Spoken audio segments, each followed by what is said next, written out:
So, pag-usapan naman natin ang about sa pagiging estudyante. Paano naman kung from ibang bansa ka, then mag-student ka dito sa Spain, ano ang mangyayari? Paano ang proseso?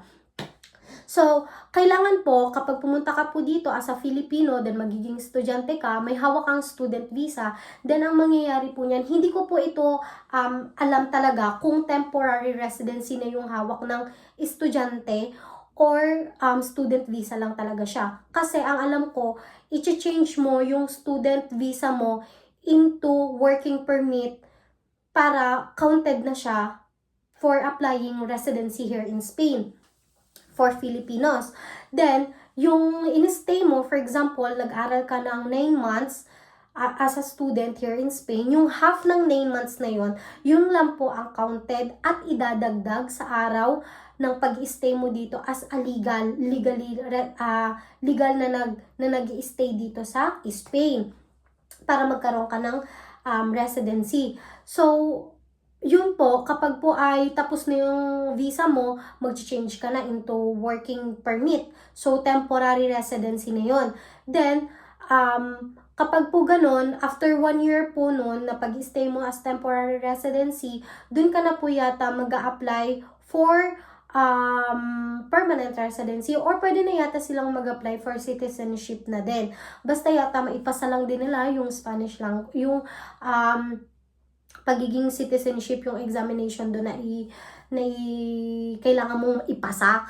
And then, so yun, ganun lang din naman yung process nila, pero mas madali yung sa student kasi halos 9 months lang yung pag-aaral nila. Hindi na sila kailangang maghintay ng 2 years, more than 2 years para lang magkaroon sila ng working permit. So, hindi yun hassle. Though, sa una talaga mahirap, pero worth it naman.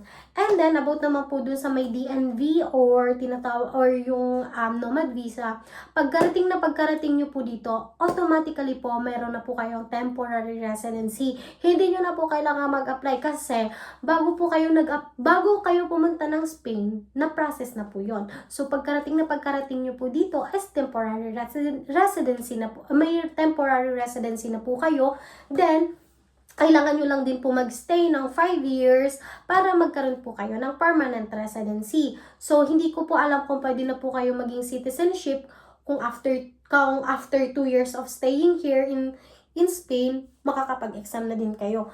Yun po ang titingnan natin kung pwede ba yung pagka nomad visa ka na, pwede ka na bang mag-exam for citizenship. Pero parang yes yata for Filipinos. Pero hindi ako 100% kung halimbawa man hindi kayo kumbinsido sa sinasabi ko, mayroon naman po tayong Google, may mga ano naman tayo no, na pwedeng paghanapan ng mga katanungan. So, pwede nyo din po dun i-double check. So, ito lang po ay ang kaalaman ko at sinishare ko lang po sa inyo at sa mga walang alam or hindi nila nasasagip sa sa isip nila kung ano ba yung mga conditions na pwede nilang basta, yun na yun. Okay, goodbye everyone. Thank you so much. And huwag pong kalimutang i-follow yung YouTube account ko, Facebook page, TikTok account, and my personal account. Thank you so much.